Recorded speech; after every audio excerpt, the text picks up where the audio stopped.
क्योंकि वो मीडियम भी है, प्राइमरी स्कूल का, स्कूल एजुकेशन का पूरा मीडियम है वहाँ बोडो एरिया में, बोडो भाषा। तो लिपि चेंज करने से प्रॉब्लम हो जाएगी, और इसमें जो है आपको भारत के साथ जुड़ने में आसानी होती है जब देवनागरी लिपि होती है। तो उसमें बोडो साहित्य सभा के अध्यक्ष जो सभापति थे वो मारे गए, एनडीपी ने उनको मार दिया। मेरे पे भी कई हमले हुए, क्योंकि मैं उस क्षेत्र में उन दिनों यहाँ कॉलेज से मैं छुट्टी ली हुई थी अपने कॉलेज से 2 साल की, तो वहीं ज़्यादातर काम करता था। फिर हमने बोडो भाषा को जो है उसके साहित्य को, उसको उन्होंने कहा कि हमारी भाषा को कोई सरकारी मान्यता प्राप्त नहीं है। फिर हम लोगों ने आसाम में ऑफिशियल लैंग्वेज एक्ट में उसको डलवाया, और एक आंदोलन शुरू किया हमने सन 99 से, कि देश की जो संविधान की 8वीं अनुसूची है उसमें कोई भी आदिवासी भाषा जो है वो 8वीं अनुसूची में नहीं है। जितनी गुजराती, मराठी, बांग्ला ये भाषाएं हैं, इनमें जो आदिवासी क्षेत्र है वो तो कोई है नहीं, कोई राज्य तो है नहीं। भाषाएं तो राज्यों की बनी हुई हैं, क्योंकि राज्यों का निर्माण ही भाषा के आधार पर हुआ है। और उन राज्यों में रहने वाले जो छोटे बड़े समूह हैं आदिवासी, उनकी भाषाओं को कोई सम्मान प्राप्त नहीं है। तो हमने दिल्ली में, कलकत्ता में, बम्बई में, देश के अलग अलग हिस्सों में हम लोगों ने सेमिनार, वर्कशॉप, कॉन्फ्रेंस ऑर्गेनाइज की कि जो अनशेड्यूल्ड लैंग्वेजेस हैं और जो ट्राइबल लैंग्वेजेस हैं, इनका भविष्य आप निश्चित कैसे करेंगे। क्योंकि गांधी जी का विचार और हमारे संविधान की अपेक्षा है कि हम मातृभाषा में लोगों को शिक्षा दें। तो जिन आदिवासी समाज की भाषा, मातृभाषा आदिवासी भाषा है, उसके संवर्धन और संरक्षण के लिए कोई उपाय हो नहीं रहे हैं। तो ये करीब हमारा आंदोलन जो है 5 साल चला। तो एनडीए 1 में माननीय डॉक्टर मुरली मनोहर जोशी, माननीय लालकृष्ण आडवाणी जी, इन लोगों के पास हमने इन सबको इनवाइट किया अपने कॉन्फ्रेंस में, सम्मेलन में। और जो करीब 22 सांसद थे आदिवासी क्षेत्र के, उनका एक हमने प्रेशर ग्रुप बनाया, समूह निर्माण किया। तो सरकार ने हमारी बात को माना, और 2 आदिवासी भाषाएं 2004 में, बोडो और संथाली, वो संविधान की 8वीं सूची में आई। और जो बोडो आतंकवादी लोग थे उनके साथ उस समय वाजपेयी सरकार ने समझौता किया, उनकी बोडो काउंसिल को बहुत अधिकार देके संवैधानिक संस्था बनाया, चुनाव हुए, और जो लोग कल तक आतंकवादी थे वो वहाँ पर सत्तासीन हो गए। तो उसमें जो सांसद थे हमारे मित्र लोग थे, अभी वो लोग चुनाव हुए पिछले दिनों, तो ये जो बोडो जाति का आंदोलन था, इसको शुरुआत की थी एक उपेंद्र नाथ ब्रह्म करके आपसू के नेता ने, ऑल बंगाल यूनियन का जो प्रेसिडेंट था, और जो बहुत जल्दी कैंसर से उसकी डेथ हो गई। तो उसकी डेथ के बाद जो है 97 में ये उपेंद्र नाथ ब्रह्म के नाम से उन्होंने एक पुरस्कार शुरू किया कि जो लोग मानवता की, या जो पिछड़े लोग हैं समाज के, या जो जातियाँ, उनके लिए जो काम कर रहे हैं, उन लोगों को पुरस्कार दिया जाए। तो ये जो 70वां पुरस्कार था वो उन्होंने मुझे दिया। और पिछले 20-22 साल में आज तक बोडो भाषा के, संस्कृति के साथ में जो है संथाली है, लेपचा है, जितनी आदिवासी भाषाएं हैं, हमारी एक संस्था है राजघाट पे, काका साहब कालेलकर की, गांधी हिंदुस्तानी साहित्य सभा, इसको गांधी जी ने बनाया था हिंदुस्तानी प्रचार सभा के रूप में भारतीय भाषाओं के संवर्धन के लिए। उस संस्था का मैं ट्रस्टी हूँ शुरू से ही, पिछले 25 साल से वहाँ कार्य करता हूँ। तो उस संस्था के माध्यम से हम लोगों ने ये काम किया, अभी भी कर रहे हैं हम लोग। तो भारतीय भाषाओं के, विशेष रूप से आदिवासी भाषाओं की सेवा जो हमारे माध्यम से हुई, उसको उन्होंने मान्यता देते हुए ये पुरस्कार दिया। जीवन और अध्यापन के दौरान संस्कृत को लेकर जो अपना अनुभव है वो कुछ कुछ बताइए। देखिए, मैं तो 10 साल की उम्र में घर से निकल गया था, और गुरुकुल में मैंने ट्रेडिशनल मेथड से संस्कृत पढ़ी। मैंने शास्त्री किया, आचार्य किया लाल बहादुर विद्यापीठ से। उससे पहले मैं गुरुकुल में पढ़ा 12 साल। फिर आचार्य ट्रेडिशनल डिग्री लेने के बाद मैं दिल्ली यूनिवर्सिटी में आया। यहाँ मैंने एमए किया, एमफिल किया, पीएचडी किया, और बीच में जो है मुझे दिल्ली यूनिवर्सिटी ने टोक्यो यूनिवर्सिटी जापान में एक्सचेंज प्रोग्राम में भेजा। वहाँ मैंने रिसर्च की 2 साल।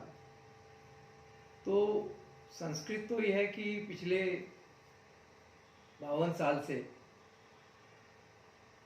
मैं संस्कृत पढ़ रहा हूँ और पढ़ा रहा हूँ।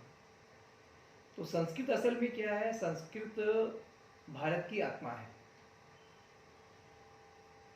जैसे कोई आत्मा होती है, अभी आपके शरीर में आपकी आत्मा है, वो आपके इस शरीर के जन्म के जो कर्म हैं उनके फलों को कैरी करती है अगले जन्म तक।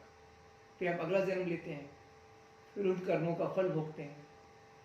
ऐसे ही ये जो संस्कृत है भारत की आत्मा है, क्योंकि ये पिछले हजारों लाखों सालों में जो भारतीय समाज ने, भारतीय ऋषियों ने, मुनियों ने जो ज्ञान विज्ञान के विभिन्न रूपों का खोज करके, रिसर्च करके, और जो मानव जाति के लिए कल्याणकारी तत्व है, चाहे वो आर्थिक हो, सामाजिक हो, धार्मिक हो, आध्यात्मिक हो, किसी भी मानव जीवन के पक्ष के जो जो विषय हैं, उन सबके ज्ञान को उन्होंने साहित्य में निबद्ध किया।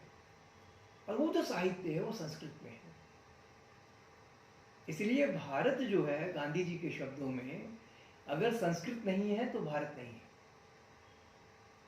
जिस दिन आप संस्कृत को समाप्त, पिछले 200 सालों से, खास करके पिछले 70 सालों में, और उन 70 सालों में पिछले 50 सालों में, ये आपसे मैं कह रहा हूँ 71 से,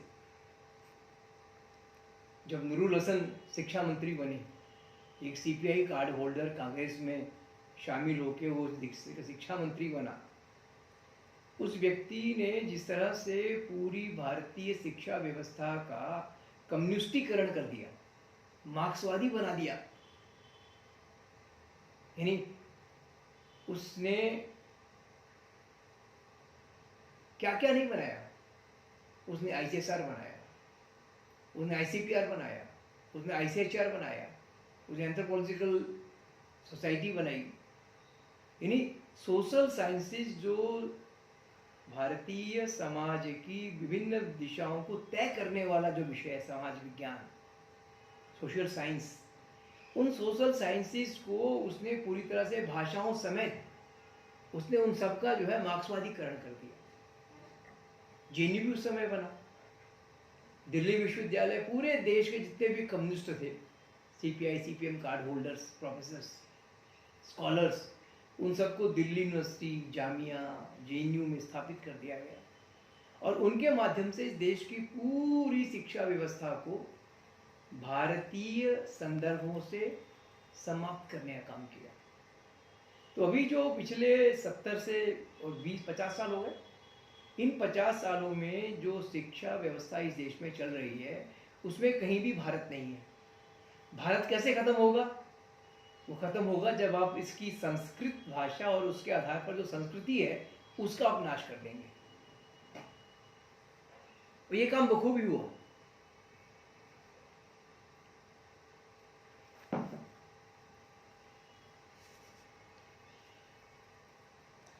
सर, आज संस्कृत के बोलने वालों की संख्या लगातार घट रही है, उसके व्यवहारिक कैसे बनाया जाए जिससे अधिक से अधिक लोग इससे जुड़ सकें? देखिए, ऐसा है कि बहुत सी संस्थाएं संस्कृत को लोक भाषा बनाने के लिए काम कर रही हैं पिछले 50-60-70 साल से। संस्कृत लोक भाषा नहीं बन सकती, ये निश्चित है, क्योंकि हम लोग तो भाषा विज्ञान के विद्यार्थी हैं, जानते हैं कि भाषाएं जो हैं हमेशा अपना रूप परिवर्तन करती हैं। मगर संस्कृत जो है वो 2 रूपों में भारतीय समाज के साथ अभिन्न रूप से जुड़ी हुई है। कैसे? आज का जो भारत है वो कम से कम 30 जो प्रोविंशियल लैंग्वेजेस हैं, प्रांतीय भाषाएं हैं, उनके अंदर समाहित होकर संस्कृत जिंदा है। उसकी दो दिशाएं हैं। पहली दिशा क्या है कि पिछले 1000 साल में या 1200 साल में, चाहे तमिल हो, तेलुगु हो, कन्नड़ हो, गुजराती हो, मराठी हो, जितनी भाषाएं तैयार हुई हैं, ये भाषाएं संस्कृत के आधार पे हैं। उसकी पहली दिशा क्या है कि किसी भी भाषा को अपना अस्तित्व कायम करने के लिए शब्दावली, वोकैबुलरी चाहिए। उसने संस्कृत भाषा का जो व्याकरण है, पाणिनि का जो व्याकरण है, संस्कृत की जो परंपरा, समृद्ध परंपरा है धातुओं की, प्रत्ययों की, कृतन, तद्धित, ये वो, तो उन भाषाओं ने अपने अपने समाज की जो साइंस एंड टेक्नोलॉजिकल, वैज्ञानिक और तकनीकी ज्ञान जो उनमें भाषाओं में उन्होंने उनको उनके लिए टर्म्स जो क्रिएट करनी थी, जो शब्द निर्माण करने थे, वो संस्कृत व्याकरण की विशेषताओं के आधार पर उन्होंने वो शब्द गढ़े, वो टर्म्स को क्रिएट किया, क्वाइन किया। एक संस्कृत का महत्व, यानी ऐसी कोई भारतीय भाषा नहीं, चाहे तमिल हो, चाहे तेलुगु हो, चाहे मलयालम हो, चाहे हिंदी हो, जिसने संस्कृत के आधार पे अपने भाषिक रूप का निर्माण न किया। दूसरा, जब भाषा है तो भाषा को साहित्य के रूप में भी स्थापित होना है। अच्छा, साहित्य जो है वो जितनी भारतीय भाषाएं हैं, इनका प्राचीनतम साहित्य देख लीजिए। वो प्राचीनतम साहित्य जो है वो ऋग्वेद से लेके पुराणों तक का जितना भी साहित्य, चाहे रामायण हो, चाहे महाभारत हो, चाहे उपनिषद हो, इन सब संस्कृत साहित्य के ग्रंथों के आधार पे उन लोगों ने अपने अपने साहित्य का निर्माण किया। अगर आप टैगोर की गीतांजलि को पढ़ना चाहते हैं और आपको उपनिषदों का ज्ञान नहीं है, आपको पढ़ले नहीं पड़ेगा। तमिल जो भाषा अपने आप को क्लासिकल कहती है, अगर वो अपने प्राचीनतम साहित्य को ढूंढने निकलेगी तो उसे क्या मिलेगा? शैव आगम तमिल के पहले सबसे प्राचीनतम ग्रंथ है, जो संस्कृत के शैव आगम ग्रंथों का तमिल में अनुवाद है। तेलुगु भाषा में जाएंगे तो वहाँ रामायण महाभारत के जो अडॉप्शंस हैं, रूपांतरण हैं तेलुगु भाषा में संस्कृत से, वो आपको मिलेंगे। वही बांग्ला में मिलेंगे, वही आपको तेलुगु में और कन्नड़ में मिलेंगे। आपको कालिदास, भभूति, इन सबकी जो महान रचनाएं हैं, उनके आधार पर लिखा हुआ पूरा साहित्य आपको मिलेगा। तो संस्कृत तो जिंदा है, और जिंदा किस रूप में है? भारतीय भाषाओं के रूप में। इस चीज को जो है इस मार्क्सवादी दृष्टि ने समझ लिया था। इसलिए उन्होंने, जैसे क्या है, पहले हिंदी में अगर आप एमए कर रहे हैं, बीए कर रहे हैं, तो वहां पर 30% 40% संस्कृत का पाठ्यक्रम रखा जाता था। संस्कृत के बिना किसी भी भारतीय भाषा को समझना संभव ही नहीं है। किसी भी भाषा के साहित्य को आप बिना संस्कृत साहित्य समझे कर ही नहीं सकते। ऐसी कोई भाषा है जिसमें द्रौपदी के चीरहरण का प्रतीक ना दिया जाता हो, जिसमें भीम या रामायण या हनुमान के, क्या नाम है, लंका दहन, इन सब का मतलब प्रतीकात्मक जितना भी भाषा में, साहित्य में जो रूप होता है, वो सारे संस्कृत साहित्य के लिए हुए हैं आपने। इसलिए तो संस्कृत भारत की आत्मा है। भारत है ही नहीं कहीं पर भी, क्योंकि भारतीय संस्कृति जो पिछले हजारों लाखों सालों से सातत्यपूर्ण से यात्रा कर रही है, कंटिन्यूअसली जर्नी कर रही है भारतीय समाज, वो पूरा का पूरा जो है संस्कृत से ओतप्रोत है। इसलिए हम संस्कृत को भारत की आत्मा कहते हैं। और उसके तत्वों को निकाल के इन भाषाओं को एक दूसरे के खिलाफ खड़ा कर देना, भाषा विज्ञान की ऐसी पद्धतियां, ऐसे थ्योरीज दे के इन्होंने जो आर्टिफिशियल ये काम किया है, वो पॉलिटिकल है। वो रशिया के और प्राग के जो लिंग्विस्ट ग्रुप्स हैं, उन्होंने इस देश को भाषाओं के खेमों में बांटने के लिए, एक दूसरे के खिलाफ खड़ा करने के लिए उन्होंने आर्टिफिशियल थ्योरीज बनाई हुई हैं। दुख इस बात का है कि जो भारतीय राष्ट्रवादी दृष्टि के जो प्रोफेसर्स हैं, वो तैयार ही नहीं हुए उसका मुकाबला करने के लिए। क्योंकि जिस तरह से व्यापार बिना सरकार के प्रोत्साहन के, संरक्षण के नहीं चलता किसी व्यापारी का, ऐसे ही शिक्षा में भी होता है, एकेडमिक्स में भी होता है कि जब तक, जैसे मैं हूं, मैं राष्ट्रवादी कार्य कर रहा हूं, अगर मुझे गवर्नमेंट का प्रोटेक्शन नहीं मिलेगा, गवर्नमेंट का सपोर्ट नहीं मिलेगा, मैं काम नहीं कर सकता। मेरा बोलना जो है वो पागलों का बोलना माना जाएगा, क्योंकि अगरबी जगत में जो लोग स्थापित हैं वो आपको उससे दूर रखते हैं। संस्कृत साहित्य पर गांधी के विचारों का कितना प्रभाव है? देखिए, मैं हमेशा एक कोटेशन देता हूँ महादेवी वर्मा का। महादेवी वर्मा कहती है कि गांधी का विचार भारतीय सांस्कृतिक पुनर्जागरण का विचार है। जितने भी राजा राम मोहन राय से लेके गांधी तक जितने भी चिंतक या पुनर्जागरण स्वतः आंदोलन के महानायक हुए हैं, उन सब में विवेकानंद को छोड़कर और कोई भी भारत की आत्मा के साथ अपने आप को एकाकार नहीं करता है। क्योंकि गांधी के दर्शन का पूरा जो दृष्टिकोण है वो विवेकानंद से प्रभावित है। जितने गांधीयन विचारक हैं सब विवेकानंद को अपना आधार बना के स्वतंत्रता आंदोलन में चिंतन प्रस्तुत करते हैं। इसलिए गांधी का जो विचार है वो पूरी तरह से, जैसे गांधी कहता है मेरा स्वराज शब्द जो है, ग्राम स्वराज कहता है, जो स्वराज शब्द कहता है कि ये ऋग्वेद के मंत्र का स्वराज शब्द है।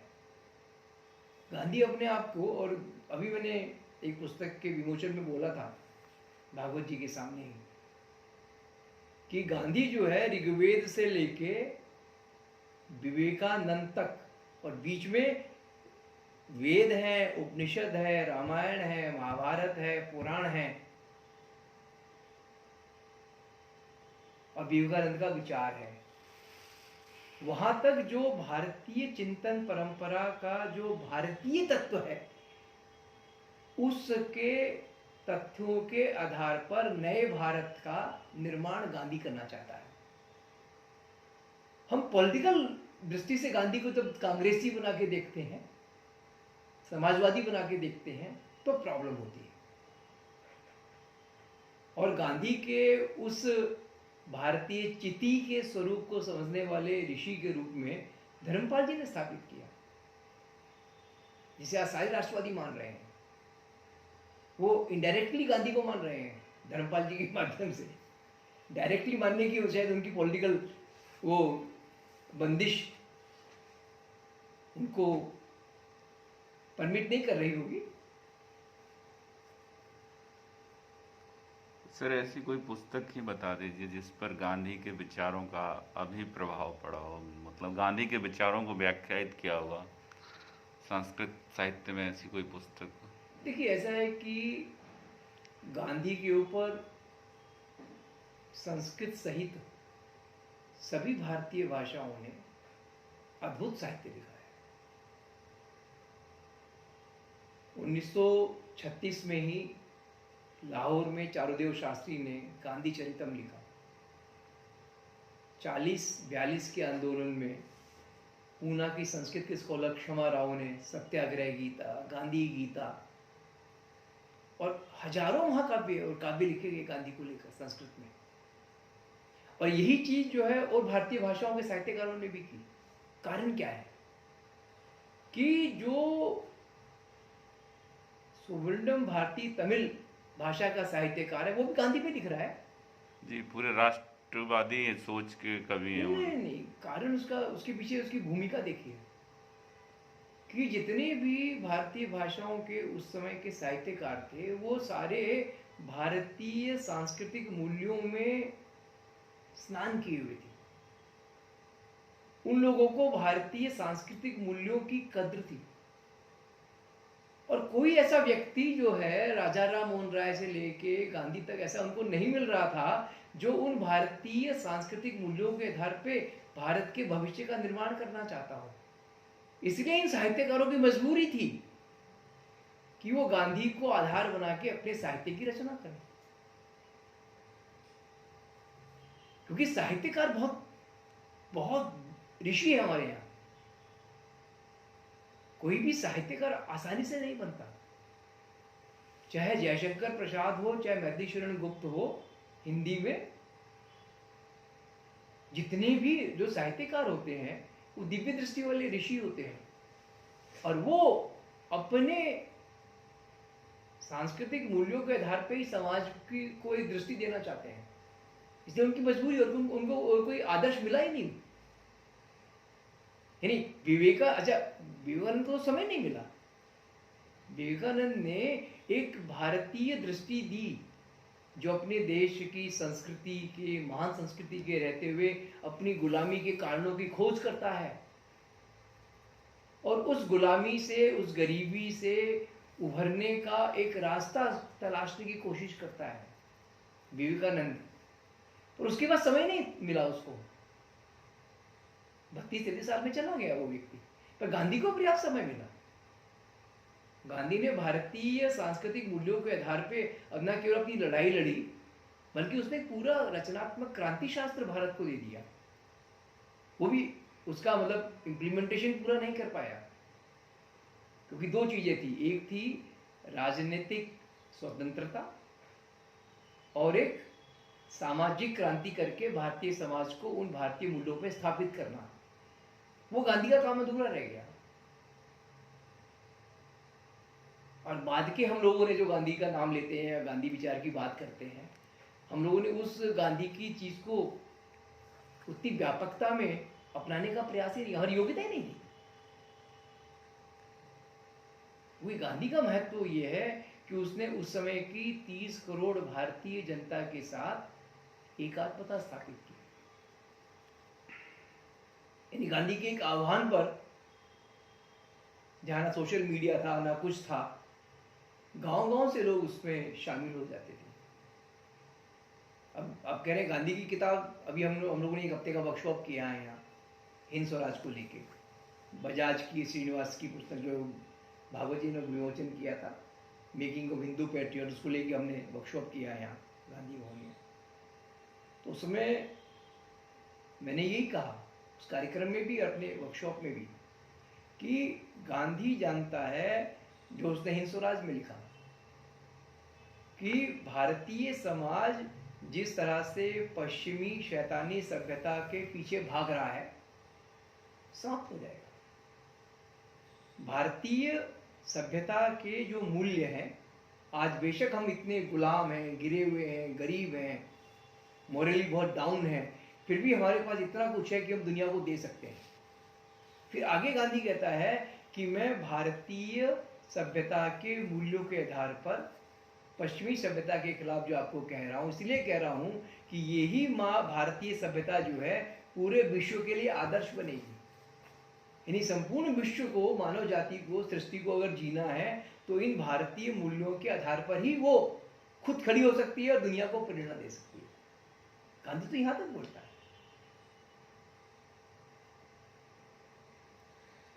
सर, नई शिक्षा नीति में मातृभाषा में जो मातृ शिक्षा का माध्यम मातृभाषा को बनाने पर जोर दिया गया है, तो इससे संस्कृत के उत्थान के लिए कितनी मदद मिलेगी? देखिए, वही मैंने कहा ना कि संस्कृत जो है वो तो रहेगी।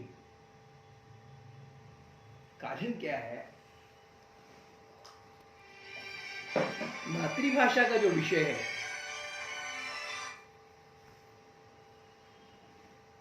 उसको इस तरह से लीजिए कि आज की भारतीय भाषाएं हैं क्या, आज की जो मैंने पहले कहा, आज की जो भारतीय भाषाएं हैं, ये पिछले हजारों लाखों सालों से चली आ रही जो भारतीय चिति है, भारतीय सांस्कृतिक परंपराएं हैं, उनकी आज के पिछले 1000 साल के समाज की भावनाओं को प्रकट करने वाली है। ठीक है, और उन भारतीय भाषाओं का आधार क्या है? संस्कृत है, भारतीय सांस्कृतिक मूल्य है। इसको दूसरे रूप में देखिए, कि मध्यकाल में जब हम मुसलमानों के गुलाम थे, हमारी धार्मिक, आर्थिक, सामाजिक परिस्थितियां विकट थी, उस समय इन भारतीय भाषाओं का साहित्य खड़ा हुआ। वो साहित्य किन किन लोगों ने खड़ा किया? संतों ने, भक्त कवियों ने। उन्होंने क्या किया कि वेदों से, उपनिषदों से, रामायण से, महाभारत से, पुराणों से जो समाज को संजीवनी बन के साहित्य आलम्बन देता है, सहारा देता है, जीने का सहारा देता है, उस साहित्य का निर्माण किया। चाहे मराठी का साहित्य हो, चाहे गुजराती का साहित्य हो, चाहे असमिया का साहित्य हो, जितने भी संत कवि हुए 1200 से लेके 1900 तक, इन सभी लोगों ने उन मूल्यों को, और वही भाषाएं हैं, वही मातृभाषाएं हैं। अब इसमें तथ्य खाली इतना है कि आप और हमने जिस जनरेशन में पढ़ाई की है, वहाँ ये कहते हैं कि यूनिटी इन डाइवर्सिटी, अनेकता में एकता। इसको उल्टा करके समझिए आप। ये जो भारतीय समाज है, ये मूलतः सांस्कृतिक रूप से एक है, मौलिक एकता है हमारे पूरे भारतीय समाज में। चाहे आदिवासी समाज हो, मैंने सब पे किताबें लिखी है मैंने, पूरा समाज एक है सांस्कृतिक रूप से। मगर वो जो सांस्कृतिक एकता है, वो विभिन्न क्षेत्रों में, यानी विभिन्न भारतीय भाषाओं के माध्यम से वैविध्यपूर्ण है। वो डाइवर्सिटी नहीं है, उसमें विविधता है। यानी उसे अपने स्थान, काल, ऋतु, मौसम, जो पारिस्थितिक परिस्थितियां हैं, उनके अनुकूल उन्होंने उसमें कुछ चेंज किया है, परिवर्तन किया है। उसका वैशिष्ट्य है उसमें। यानी मूल जो एक सांस्कृतिक एकत्व का तत्व है, उसी को मराठी समाज ने कुछ और सुंदर रूप में प्रस्तुत किया है, तमिल ने अलग रूप में थोड़ा प्रस्तुत चेंज किया है according to their needs, which may be geological or maybe due to that local effect. उसमें अनेकता नहीं है, विविधता है, विशिष्टता है। तो मातृभाषा के माध्यम से जब आप शिक्षा की बात करेंगे, तो उस समय मूल रूप से जो भारतीय सांस्कृतिक एकता का तत्व है, वही आएगा। इससे लोगों ने विचार नहीं किया, पर मुझे मालूम है कि ये बहुत बड़ी चीज है।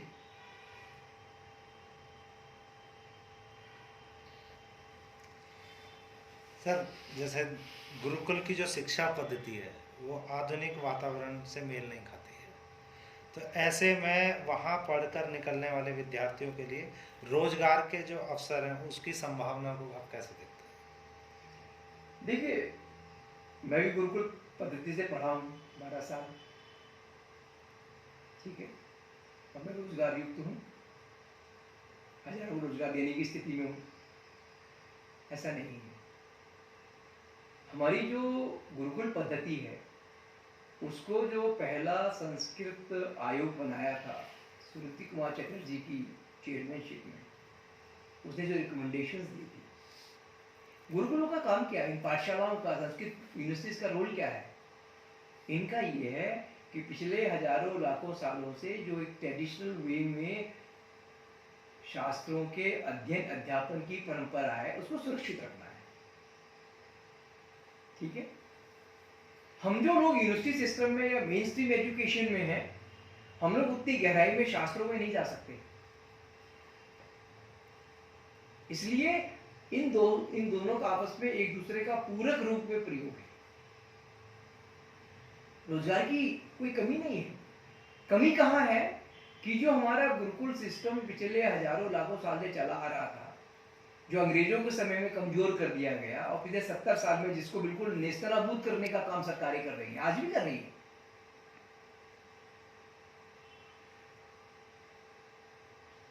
ये तो कुछ परिवर्तन हमारे डॉक्टर मंडन मिश्र जैसे लोगों ने किया, जो संस्कृत विद्यापीठ को या संस्कृत महाविद्यालयों को, भाई जब आप वही एजुकेशन सिस्टम वो पैरेलल है ना, ट्रेडिशनल लर्निंग जो है पैरेलल सिस्टम है, उसमें भी आप वही ग्रेड दीजिए, वही सुविधा दीजिए, और उनको जो हमारे पाठ्यक्रम है गुरुकुलों के या संस्कृत महाविद्यालयों के, वो आधुनिकता के साथ है। और जो गुरुकुलों की परंपरा के जो मूल्य हैं उनको आधुनिक शिक्षा में लाना चाहिए, मेंस्ट्रीम एजुकेशन में ही लाना चाहिए, जो आपको अपने ज्ञान परंपरा के प्रति, अपने समाज के प्रति, अपने देश के प्रति, अपनी इस सृष्टि के प्रति, मानव जाति के प्रति आपको सजग बनाती है, वो गुरुकुल पद्धति है। आध्यात्मिक दृष्टि है। अध्यात्म क्या होता है कि मैं जो इंडिविजुअल हूं, इस पूरे कॉस्मोस के साथ मैं एकात्म स्थापित करता हूं। ये है गुरुकुल दृष्टि, ये हमारी भारतीय सांस्कृतिक दृष्टि शिक्षा की। रोजगार की जो संभावनाएं हैं किन किन क्षेत्रों में है? देखिए, ऐसा है कि जब आज से 40 साल पहले दिल्ली में ए.एन. झा गवर्नर होते थे, एलजी, उस समय हर 10+1 में 11 थी उस समय, 8 से 10 संस्कृत टीचर स्कूलों में होते थे। छठी से लेके 11वीं तक, बाद में 12वीं तक संस्कृत लोग 40% 50% लोग पढ़ते थे। छठी से 8वीं तो कंपलसरी थी। आज आपने क्या कर दिया है? अपने रोजगार के उस अवसर को समाप्त कर दिया है। ये तो अभी कुछ पिछले 5-6 सालों में स्कूलों में, यूपी में या जहाँ जहाँ राष्ट्रवादी सरकारें आई, उन्होंने 100 में से 5-10% रिवाइव किया है संस्कृत की पोस्टों के संस्कृत अध्ययन को। पूरा अभी भी नहीं किया है। यानी 60 और 70 में जो स्कूलों में संस्कृत की अवस्था थी, जो पिछले 50 साल में ख़त्म हो गई, उसका अभी रिवाइवल 10% ही हुआ है। अगर आप 60 वाली अवस्था ला देंगे तो रोजगार की समस्या ही नहीं रहती। ये सब शास्त्रीय आचार्य करके, बीएड करके स्कूलों में टीचर बनते थे, बच्चों को संस्कार देते थे। और फिर जो संस्कृत पाठशालाएं, गुरुकुल है, महाविद्यालय हैं, जो पहले लाखों की संख्या में होती थी, अब सैकड़ों की संख्या में रह गए। यूपी में ही संपूर्णानंद जी के समय में कम से कम 14,000 संस्कृत महाविद्यालय थे यूपी में। अब वहाँ 1400 भी नहीं है। और जो 1400 हैं उनकी स्थिति ये खराब है कि ना उन्हें ग्रांट मिलती है, ना वहाँ पर क्या नाम है सरकारी कोई सुविधा मिलती है। पहले समाज देता था, सेठ लोग देते थे, अब सारे सेठ तो पॉलिटिकल पार्टीज को चंदा देते, धर्म के काम में खर्च क्या करते हैं। स्थिति बदल गई। काशी में कम से कम 20 पाठशालाएं सेठों के नाम से थी। बिरला विद्यालय, गोयनका विद्यालय, डालमिया विद्यालय, कश्मीर के महाराजा की तरफ से पाठशालाएं, वो सब साधनहीन हो गई है। तो वहां पर उनको रोजगार मिलेगा ना। जो शास्त्र की रक्षा करना चाहते हैं, उन परंपराओं का संवर्धन करना चाहते हैं, उनको आप सुविधा तो दो।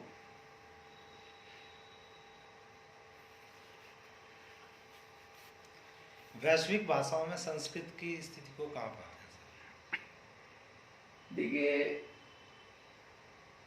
हमने एक, जब मैं CBCS संस्कृत में चेयरमैन था UGC में, तो मैंने यहाँ चॉइस बेस्ड क्रेडिट कोर्स में पाठ्यक्रम का निर्माण किया। उसमें मैंने एक पेपर का निर्माण किया, संस्कृत एंड वर्ल्ड लिटरेचर। वहाँ मैंने जो यूनिट्स बनाई उसमें ये स्थापित किया, क्योंकि मेरा विषय संस्कृत आर्कियोलॉजी भी है, एंशिएंट हिस्ट्री भी, उसमें बहुत काम करता हूँ मैं। तो उसमें मैंने ये पाया कि 4000 से 1200 BC तक जो वेदों का, वैदिक समाज का उत्कर्ष काल था, महाभारत काल के बाद तक पूरी दुनिया में भारतीय समाज वैज्ञानिक एवं तकनीकी रूप में बहुत समृद्ध है। पूरे West Asia, Central Asia, Europe तक हमारा प्रवेश था। ये जो भाषा विज्ञान में इंडो यूरोपियन लैंग्वेज ग्रुप बना करके आपने ये कह दिया कि ये भारतीय वैदिक समाज, आर्य लोग बाहर से आए थे, और एक भाषा विज्ञान में आपने एक झूठी थ्योरी निर्माण कर दी, उससे दिक्कत है। क्योंकि जैसे आज आप सूट पहन रहे हैं, मेरी भाषा में अंग्रेजी शब्दों का प्रयोग आ रहा है ना बीच बीच में। मैं संस्कृत का प्रोफेसर हूँ, मगर मेरी भाषा में हिंदी की जगह अंग्रेजी शब्द आ रहे हैं। क्यों आ रहे हैं? क्योंकि मैं पश्चिम की साइंस और टेक्नोलॉजी के प्रभाव से प्रभावित हूँ। वही स्थिति 4000, 3000, 2000, 1000 बीसी में भी थी, 1500 एडी में भी थी। इसलिए संस्कृत के शब्दों का वहां प्रवेश था। हमारी सभ्यतागत जो विशेषताएं थी उनको प्रभावित करती थी। जैसे आज आप अंकल, फादर, मम्मी, डैडी बोलते हैं, ऐसे ही दुनिया भर की जो विश्व की भाषाएं हैं उनमें जितने भी इन संबंधों को बताने वाले शब्द हैं वो सब संस्कृत मूल के शब्द हैं। यानी कोई भी दुनिया की ऐसी भाषा नहीं है जो बिना संस्कृत के अपनी विकास यात्रा का परिचय करा पाए। और भाषा विज्ञान के इंडो यूरोपियन लैंग्वेज ग्रुप को बना करके आपने ये स्थापित किया कि वहां सेंट्रल एशिया से या यूरोप से ये आर्यंस लोग आए, इसलिए यहाँ के उन्होंने अपने नए शब्दों में बिगड़ लिया, पर मूल शब्द वहां के थे, मूल शब्द यहाँ के थे। तो इसको आपको उल्टा जब आप देखेंगे तो आप पाएंगे कि दुनिया भर में, और जैसे देखिए अब बात करते हैं, ये 1000-1200 का हो गया, 600-700 बीसी में आप देखेंगे कि ग्रीक के साथ हमारा संबंध हुआ अलेक्जेंडर के हमले के बाद, सिकंदर के हमले के बाद, तो हमारा वैसे रिलेशन शुरू हुआ। उसके बाद आप देखेंगे 1st सेंचुरी एडी में चीन के साथ हमारा संबंध बना, तिब्बत के साथ बना, तिब्बत की लिपि भाषा का निर्माण हमने किया। 4वीं शताब्दी एडी में आप जाएंगे तो आपका कोरिया और जापान की भाषा लिपि के निर्माण में हमने सहयोग किया। संस्कृत व्याकरण के आधार पर कोरिया का और जापान की भाषा का निर्माण है, तिब्बती भाषा का निर्माण है। अब 8वीं से 15वीं शताब्दी तक आप देखेंगे तो पूरा साउथ ईस्ट एशिया बृहत्तर भारत था, जिसको लेकर के आरसी मजुमदार, कालिदास नाग, राधा मुखर्जी जो हिस्टोरियंस थे, इन्होंने ग्रेटर इंडिया सोसाइटी बनाई कलकत्ते में, जिसने 8वीं शताब्दी से लेकर 15वीं शताब्दी तक जो इंडोनेशिया में, थाईलैंड में, कंबोडिया में, सियामचीन में जो भारतीय संस्कृति के, हिंदू धर्म, बौद्ध धर्म के प्रचार प्रसार के, हिंदू साम्राज्य के जो रूप थे, उसको उस सोसाइटी ने डॉक्यूमेंटेड किया। आज भी मेरे साथ एक लड़की पीएचडी कर रही है, उसको मैंने विषय दिया है इंडोनेशिया के जो संस्कृत अभिलेख हैं, एपिग्राफिकल, 9वीं से लेके और 15वीं शताब्दी जो संस्कृत अभिलेख हैं उस पर अध्ययन किया जा रहा है। और ऐसी कोई भाषा नहीं है साउथ ईस्ट एशिया की या जापान की या कोरिया की या तिब्बत की या चीन की, यूरोप की तो वहाँ शब्द देखते ही आप, ग्रीक में, लैटिन में, अंग्रेजी में है, फ्रेंच में है, स्लोविक लैंग्वेजेस में है, तो आप देखते ही हैं। इन भाषा को दे देखिए, यानी पूरी दुनिया की जो भाषाएं हैं वो बिना संस्कृत शब्दों के, रशियन भाषा है, हमारे एक प्रोफेसर दोस्त थे पंजाब यूनिवर्सिटी के प्रोफेसर ऋषि, वहाँ हिंदी पढ़ाने गए थे, उन्होंने रिसर्च की 30,000 शब्द रशियन भाषा में संस्कृत मूल के हैं। तो पूरी वैश्विक, यानी भारत की आत्मा जो है संस्कृत है, इसलिए कि पूरे संसार के साथ अगर भारत को अपने ऐतिहासिक संबंधों को, ऐतिहासिक अपने संबंधों की यात्रा को देखना है तो केवल संस्कृत के माध्यम से ही देख सकते हैं आप। और संस्कृत में जो शास्त्र हैं, जो अध्यात्म है, जो देवता शास्त्र है, जिसे आप माइथोलॉजी कहते हैं, उन सब के माध्यम से आप देखेंगे। कोई भी दुनिया का हिस्सा हमसे बचा हुआ नहीं है, मगर हजारों साल की गुलामी और हमारी अपनी भारतीय संस्कृति की प्रति जो वितृष्णा है, जो कॉम्प्लेक्स है, हीन भावना हमारे अंदर घर कर गई है गुलामी के सालों से, उसकी वजह से हमको परेशानी है। सर, जो विदेशों में संस्कृत पढ़ाने का जो तरीका है और भारत में संस्कृत पढ़ाने का जो तरीका है, उसमें मूलभूत अंतर क्या है? देखिए, क्योंकि मैंने पढ़ाई विदेशों में भी की है, विदेशों में पढ़ाया भी है जाकर, हर देश के विद्वानों ने अपने अलग अलग सिस्टम इवॉल्व किए हैं। जैसे हम लोग जर्मन सिस्टम मानते हैं रिसर्च का। उन्होंने कहा कि आपको कठोपनिषद में रिसर्च करनी है, टेक्स्ट दे दी और कहा कि भाई पहले तुम इस टेक्स्ट का अपनी भाषा में अनुवाद कर लो, समझ लो इस टेक्स्ट को, फिर अध्ययन कर लो। डच जो मेथड है या जर्मन के अलग लोगों का जो एक और अमेरिकन स्कॉलर्स का है, वो भाषा वैज्ञानिक तथ्यों के आधार पे जो है रिसर्च का अपना सिस्टम बताते हैं। भारत में जो अभी सिस्टम चल रहा है वो अपनी मूल परंपराओं के विपरीत है, और उसमें कारण है हमारे अध्यापकों की अहंकार की वृत्ति। क्योंकि भारतीय शिक्षण पद्धति जो है, जो हमें शास्त्र बता रहे हैं ऋग्वेद से लेकर उपनिषदों तक, वो संवाद परंपरा है, शास्त्रार्थ परंपरा है, गुरु शिष्य में डायलॉग चलता है। अब तो लेक्चरर हो गए, सारे लेक्चर्स देते हैं क्लास में जाके, बच्चा 50 मिनट में उनको बोर होकर सुनता रहता है। जब हम पाठशाला में पढ़ते थे बचपन में, गुरुजी हमको 1 घंटा पढ़ा देते थे, फिर उस पढ़ने के बाद गुरुजी थोड़ा दूर हम बैठ जाते थे, और फिर हम विद्यार्थी आपस में बैठ के गुरुजी के पढ़ाए हुए विषय को आपस में डिस्कस करते थे। अब वहीं दूर से बैठे बैठे गुरुजी देखते थे कि उसमें कि कौन विद्यार्थी गलत बता रहा है, तो वहीं चिल्ला के बताते थे, ऐसा नहीं बोला था, ये है इसका मतलब। जबकि वो दूसरे को कक्षा ले रहे थे, उनका ध्यान दोनों तरफ होता था। यूनिवर्सिटी सिस्टम में भी वही है कि अध्यापक 20 मिनट, अब जैसे हम पढ़े विदेश में, जापान में, हम एक टेक्स्ट पढ़ते थे, हम यहाँ क्या करते हैं, आते हैं अपने 4 श्लोक 5 श्लोक पढ़ा दिए, 4 मिनट में छुट्टी हो गई। तो मेरे टोक्यो यूनिवर्सिटी में जो मेरे प्रोफेसर थे, हाजिमे नाकामुरा, सिंगाकू माइगा, तो हम 10 विद्यार्थी हो बैठते थे और टेक्स्ट लेके बैठते थे। एक श्लोक की व्याख्या इस विद्यार्थी ने की, उसमें सबने अपने अपने कमेंट्स दिए, नहीं तुम्हारा एक अर्थ गलत है, इसका नहीं ऐसा होना चाहिए। लास्ट वर्ड गुरु का होता था, वो चुप रहता था, कुछ नहीं बोलता था, उन सब की बातों को सुनता था, कहता था नहीं इसकी तुम्हारी बात नहीं, उसकी बात सही है, उसको ऐसे नहीं ऐसे देखो। यानी टीचर का जो काम है, विदेशों में जिस ढंग से वो संस्कृत पढ़ रहे हैं, शास्त्रों को पढ़ रहे हैं, वो डायलॉग सिस्टम है। वहां बच्चे पढ़कर आते हैं कि आपको कल जो है 2 घंटे 3 घंटे क्लास होगी, उसमें हम 10 श्लोक या 10 कारिका या 10 मंत्र पढ़ेंगे, तो हम 10 के 10 मंत्रों के सारे नोट्स तैयार करके ले जाते थे।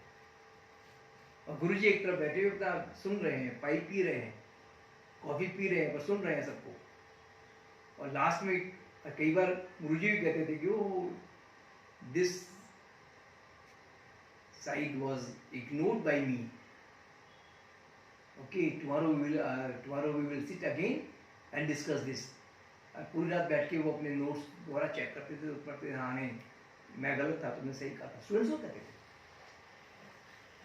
तो इस तरह का जो मतलब एक शिक्षण पद्धति है, वो भारतीय शिक्षण पद्धति से गायब हो चुकी है, विदेशों में है संस्कृत के लिए। सर, जो आजकल के बच्चे हैं, जो यूथ हैं, वो संस्कृत ऑनर्स में एडमिशन तो ले लेते हैं, लेकिन वो बताते समय बहुत हिचकते हैं कि मैं संस्कृत ऑनर्स में हूँ, हे दृष्टि से खुद को ही देखते हैं। ऐसे युवाओं के लिए क्या कहना चाहते हैं? देखिए उसमें कारण क्या है, they have not joined that course as per their choice, that was compulsion, कि उनको पोल साइंस में, हिंदी में, हिस्ट्री में एडमिशन नहीं मिला, कम परसेंटेज है, तो मजबूरी में वो आए हुए बेचारे वहाँ पर, क्योंकि वहाँ पर सारे 45 से लेके 50% तक के बच्चे हैं, तो इनको आना स्वाभाविक है। मगर वो अपने आप को मानसिक रूप से उसके लिए उनको समझ ही नहीं है कि ये ज्ञान क्या है। जैसे मैं हूँ आज दिल्ली यूनिवर्सिटी में, चाहे फिजिक्स का प्रोफेसर, चाहे केमिस्ट्री का हो, एस्ट्रोफिजिक्स का हो, हम उनसे बात कर सकते हैं। अंग्रेजी में करना है, जर्मन में करना है, फ्रेंच में करना है, आपको तैयारी आपको दिखानी पड़ेगी। अपना शास्त्र आना चाहिए।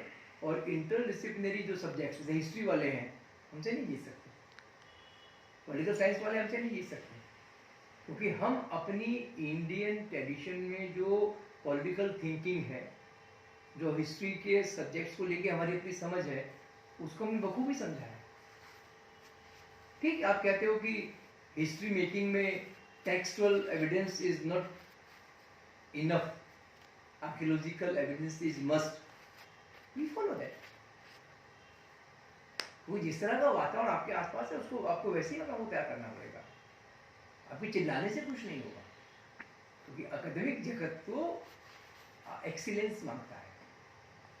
एक्सीलेंस है तो आप जिएंगे, ये तो कॉम्प्लेक्स में जिएंगे। तो सर इस तरीके की जो कॉम्प्लेक्सिटी है इसके पीछे किसको जिम्मेवार मानते हैं? जो पढ़ाने वाले लोग हैं वो भी जिम्मेवार है या सिर्फ पढ़ने वाले जिम्मेवार है? नहीं, दोनों हैं।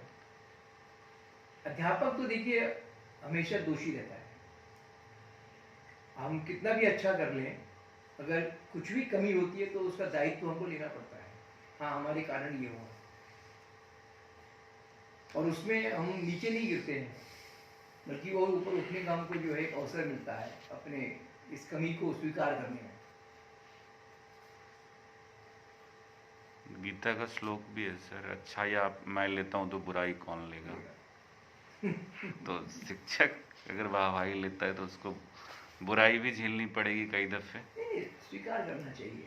स्वीकारोक्ति का तो प्रश्न हो गया ना समाज में आज। ये अलग बात है, कुछ लोग अंदर से स्वीकार करते हैं और बाहर अपना झूठा अहंकार दिखाते हैं, मगर अंदर बाहर दोनों जो स्वीकार करते हैं वो बच्चों के साथ न्याय करते हैं, वो बच्चों को भी वही दृष्टि देते हैं ना, भाई कहीं अगर आपको गलत हो रहा है तो उसको स्वीकार कर लो, क्योंकि उससे आपको पब्लिकली सुधरने का जो है एक इमेज आपकी जाती है।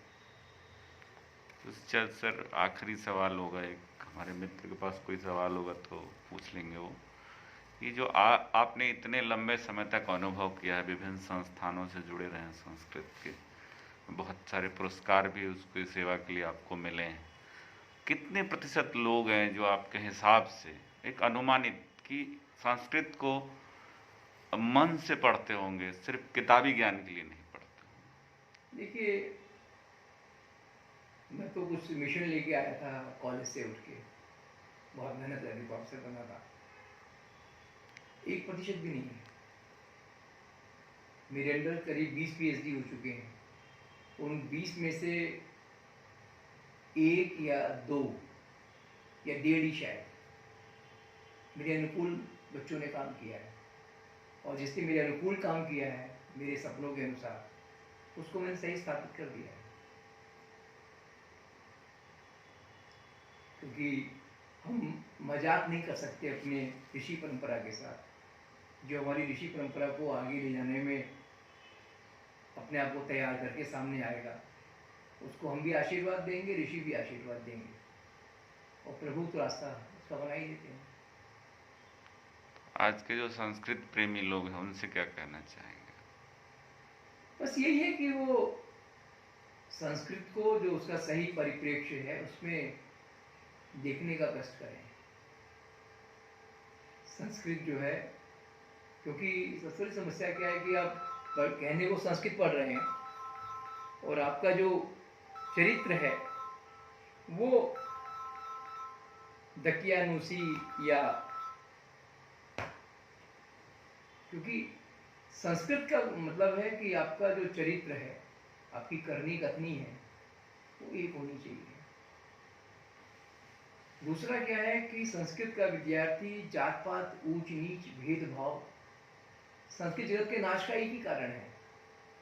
हम पढ़ते तो बड़े बड़े ज्ञान तत्व सब शास्त्रों को हैं, जात पात में तो हम विश्वास करते हैं, ऊंच नीच में हम विश्वास करते हैं, सबसे ज्यादा मतलब कहीं पर 2 पैसे का बेईमानी करने का सबसे पहले हम करते हैं। यानी वो जो सामाजिक चारित्र्य के गुण हैं उनको आपको पहले लगाना पड़ेगा। यानी संस्कृत के या भारतीय ज्ञान परंपरा के किसी भी व्यक्ति को जो उसका ठेकेदार बनना चाहता है उसको ये चीजें देखनी पड़ेंगी। और ये जो संस्कृत परंपरा ने तो नाश किया है ना, इन स्मृति ग्रंथों ने तो नाश किया है ना सारा।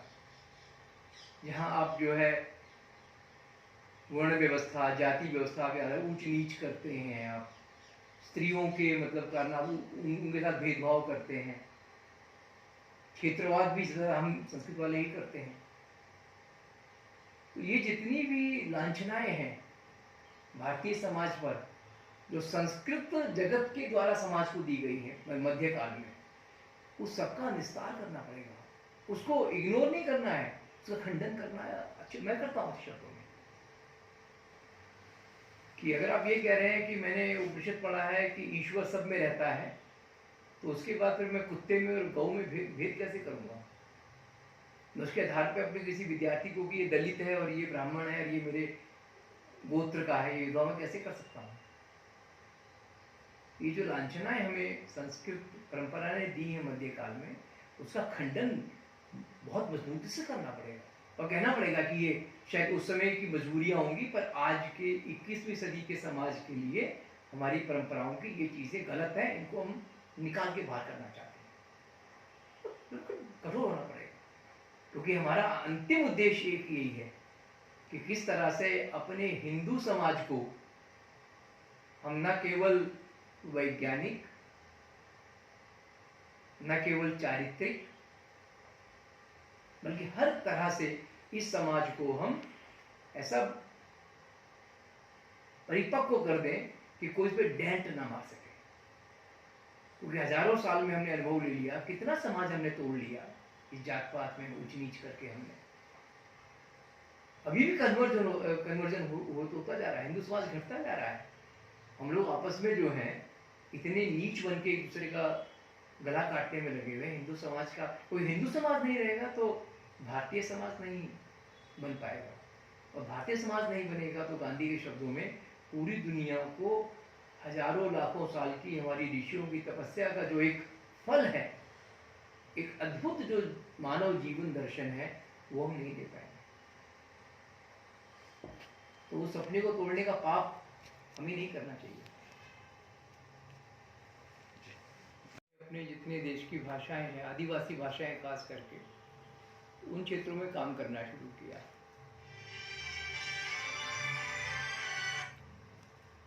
और उससे पहले 76 से भारतीय आदिवासी भाषाओं में बोडो भाषा ने नागरी लिपि को अपनाया था। इसलिए उस भाषा के प्रति जो है हमें काम करना चाहिए।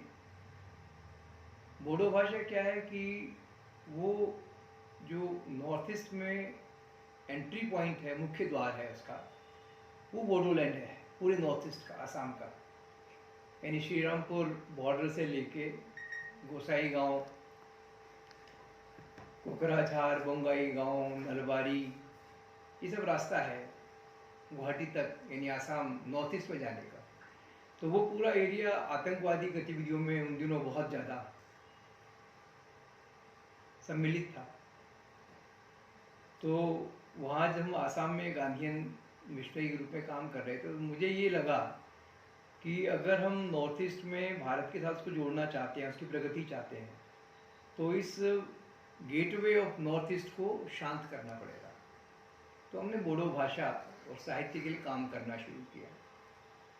उसी समय वहाँ पर जो है एक आतंकवादी ग्रुप था एनडीएफबी।